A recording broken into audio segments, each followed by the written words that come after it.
David Larson, a 32-year-old vault supervisor at a prominent financial institution in Charlotte, North Carolina, lived a life of stark contrast. Surrounded daily by millions of dollars, his own existence remained modest, a constant reminder of his financial struggles despite his stable job. Having grown up in poverty, he valued his position, yet the sheer volume of cash he handled kindled a quiet temptation within him. His moral resolve first wavered during a conversation with Carla Myers, a restless high school friend. Over iced tea, Carla provocatively questioned what it would feel like to possess some of the money David managed. He dismissed the idea, citing strict security, but Carla's assertion that cameras can be avoided, logs can be faked, planted a dangerous seed. Mounting financial pressures, rising rent, car repairs, and his mother's medical bills made an inside job increasingly appealing, despite his internal warnings about catastrophic consequences. Carla soon introduced David to Stephen Burns, a man with a questionable reputation running a used car lot and rumored to be involved in illicit activities. Stephen's thinly veiled interest in David's job was apparent. Despite David's apprehension, Carla's persuasive nature and the tantalizing prospect of a different opportunity led him to a meeting. In a seedy bar, Stephen probed David for details about the institution's security, its supposed flaws, and hypothetical ways to borrow a large sum. David downplayed the security, yet a mix of unease and growing excitement began to fester. Over the following weeks, an unlikely alliance solidified. David, hesitant but increasingly drawn in, became the crucial source of insider knowledge. Daily schedules, logging procedures, guard rotations, and security measures. Carla acted as the go-between, bridging David's caution with Stephen's ambition. Their clandestine meetings, held in various discreet locations, included Stephen's associates, Ronnie, a security systems expert, and Lisa, a quiet, watchful woman. The group meticulously crafted their plan, realizing the institution's greatest vulnerability was an inside man like David. He knew the codes, the shift overlaps, the camera blind spots, and how to manipulate the alarm system. David found himself consumed by the intricate puzzle of executing the theft swiftly and quietly, without violence, a condition he desperately clung to. Stephen, however, was fixated on the tens of millions they could acquire, envisioning a life of boundless financial freedom. Carla, though more pragmatic, was equally captivated by the promise of wealth. David began staying late at work, feigning extra duties to meticulously observe guard movements, camera rotations, and a small dead zone near the loading dock. The sheer logistics of moving such a vast sum, requiring vehicles, precise timing, and seamless cooperation, loomed large. Yet every doubt David voiced was summarily dismissed by Stephen, who lauded David as the best inside man possible. This twisted flattery both swelled David's ego and burdened him, cementing the realization that he was indispensable to the scheme. He continued to embody the role of a trustworthy employee, diligently performing his duties while a storm of conspiracy brewed beneath his composed exterior. The chosen night arrived in late autumn. David lingered after hours waiting for the minimal staff presence during the final shift overlap. With trembling hands, he used his employee badge to access the restricted vault area, having told his supervisor he would finalize logs. Outside, Stephen, Ronnie, Carla, Lisa, and Marvin waited in two vehicles. At precisely 10:47 p.m., David deactivated a secondary alarm, making it appear as a routine maintenance test. With shaking fingers, he entered the code that granted him unrestricted access to the vault. The heavy steel door hissed open, revealing mountains of cash. He radioed all clear to Stephen. Moments later, Stephen and Ronnie entered through a side door David had unlocked. The irreversible gravity of his actions hit David, but it was too late to turn back. Inside, adrenaline fueled their movements. Ronnie quickly set up a device to scramble the camera signal, buying them 15, maybe 20 minutes tops. Carla, Marvin, and Lisa joined them, carrying large duffel bags. David, knowing which bills were of the highest denomination, directed them to focus on the hundreds. The duffel bags filled rapidly, the surprising weight of millions making them groan. David constantly monitored for silent alarms. When no more bags could be filled, Stephen gave the order to leave. Ronnie led the way, followed by Lisa and Marvin, all heavily burdened with cash. Carla glanced back at David. David then re-engaged a portion of the alarm system, hoping to create the illusion of a normal reset. Outside, the vans, now sagging under the immense weight of the money, pulled away into the encompassing darkness. David climbed into the van, casting one last haunted look at the financial institution, knowing there was no possibility of returning to his former life. Dawn revealed the theft. Employees discovered missing pallets and empty cages, but no signs of forced entry. The absence of alarms and emergency notifications baffled them. David Larson was quickly identified as the prime suspect, his ID having been used to access the vault. He was gone. David, holed up in a cheap motel room, watched the news with mounting dread. The heist was headline news, and the FBI was now involved. He felt paralyzed, the stolen money a burden he couldn't freely use. Special Agent Linda Price of the FBI took charge. The partially scrambled surveillance footage, the unscheduled maintenance check, David's ID usage, and the lack of forced entry all pointed to a sophisticated inside job. Price suspected accomplices.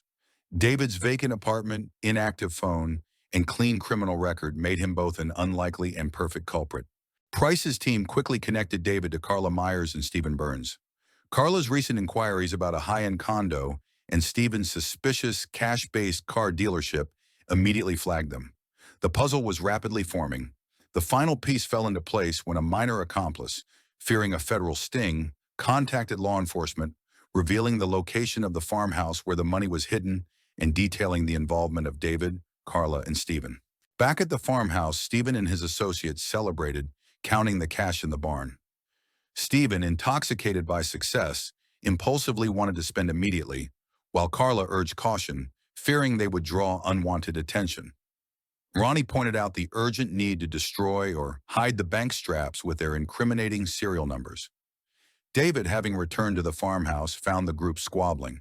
He sensed a new dangerous tension, especially when Stephen appeared with a gun tucked into his belt.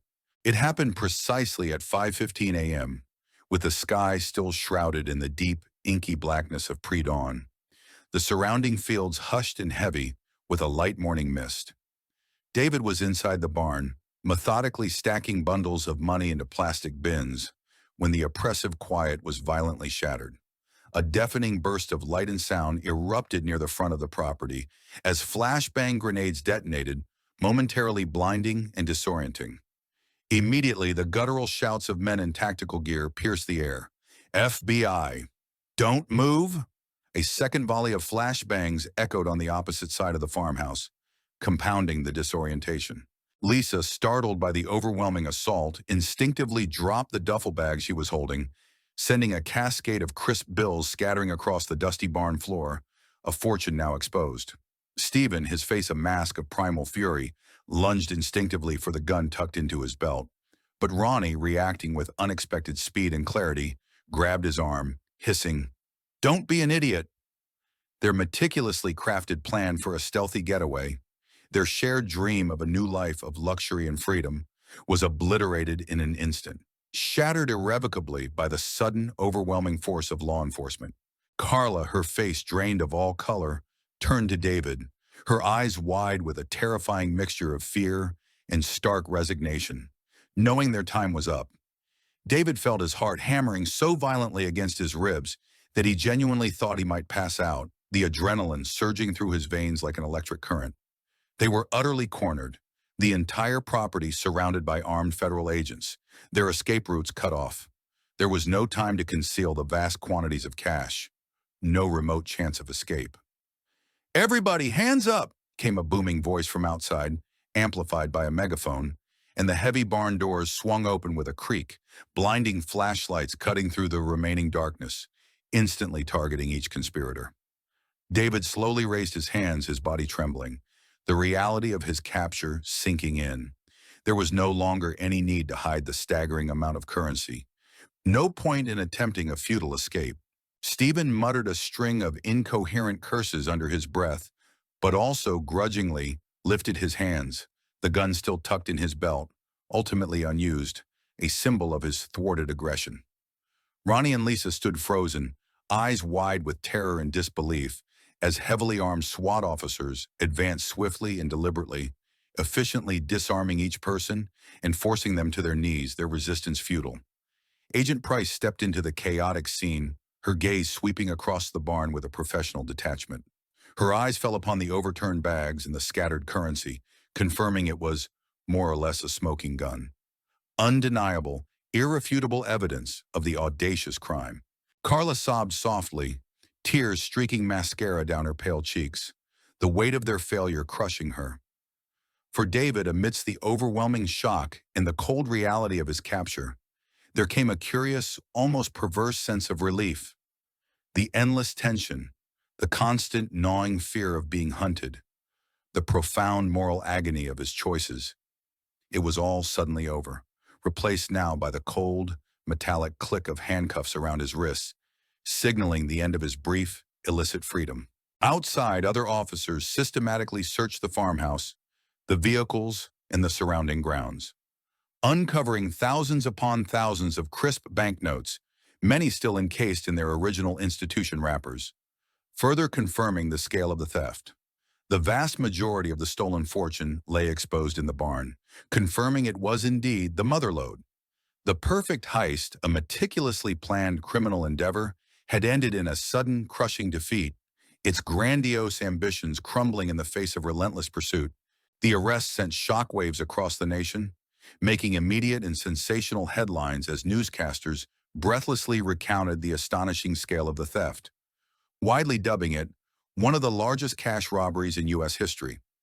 Television footage, broadcast nationwide, showed FBI agents methodically hauling out duffel bags, stuffed to the brim with money, a staggering visual that captivated the public's imagination and fueled endless discussions. The sensational story of a mild-mannered vault supervisor turned thief, a seemingly unassuming individual who had orchestrated such an audacious crime, immediately seized the public's imagination, igniting widespread fascination and disbelief. David Larson, Carla Myers, Stephen Burns, Ronnie, Lisa, Marvin, and several other lesser-known accomplices were swiftly indicted on multiple federal charges.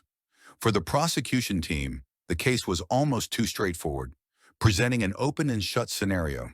The evidence against the group was overwhelming, comprising meticulously documented phone records, damning surveillance logs from the financial institution, the dramatic recovery of the vast sum of stolen cash, and a parade of cooperative witnesses, some of whom had turned state's evidence in exchange for leniency in their own sentences.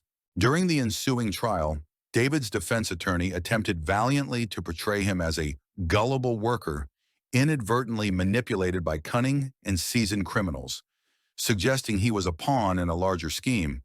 But this narrative held little weight in the face of the compelling and undeniable evidence. The prosecution skillfully argued that David was, in fact, the linchpin, the critical inside man without whom the audacious robbery would have been utterly impossible, highlighting his central and indispensable role. The presiding judge seemed particularly dismayed by the profound betrayal of trust inherent in an inside job of such magnitude, a crime that struck at the very heart of financial security, and David's stoic, almost unyielding demeanor in court did little to sway the severity of his impending sentence. Stephen, who initially refused to plead guilty, defiantly maintaining his innocence, eventually relented when confronted with the irrefutable certainty of conviction and the bleak prospect of spending decades behind bars. Carla, tearful and contrite, offered emotional testimony that she had been seduced by the allure of a better life, blinded by the promise of effortless wealth and the luxurious lifestyle it could afford. Ronnie, Lisa, and the other accomplices each attempted to negotiate plea deals, some succeeding more effectively than others in securing reduced sentences. In the end, multiple lengthy prison sentences were handed down, with David, Stephen, and Carla receiving some of the harshest penalties, paying a steep price for their greed. Confined within the stark, unforgiving walls of his prison cell, David had an abundance of time to reflect on how one fleeting temptation had utterly obliterated everything he once held dear: his freedom, his reputation, his peace of mind, and any chance at a normal life. Carla, incarcerated in a separate federal facility, later wrote him a letter, a tangled mix of apology, profound regret, and lingering confusion over how quickly their shared dream of unimaginable wealth had transformed into an inescapable nightmare, a life behind bars. Stephen, now confined in a federal penitentiary, was rumored to spend his days endlessly musing about what could have been, perpetually replaying scenarios of if only they had spent the money more carefully, laundered it more discreetly, or fled the country sooner, convinced that a minor misstep had led to their downfall. The financial institution, for its part, meticulously revamped its security protocols, implementing new layers of checks and balances, and reinforcing existing safeguards to ensure that no single employee, regardless of their level of access, could ever again orchestrate such a massive and damaging theft. The entire astonishing story served as a powerful and enduring cautionary tale. An audacious, meticulously planned criminal endeavor, ultimately undone by the fatal combination of human arrogance, fundamental flaws in its execution, and the relentless, unwavering pursuit of justice by dedicated law enforcement. As federal agents would later succinctly state, a sentiment that resonated deeply within the law enforcement community: no crime is perfect. No matter how elaborate the plan, human greed and fear always leave a trail. Their trail had led them straight to prison.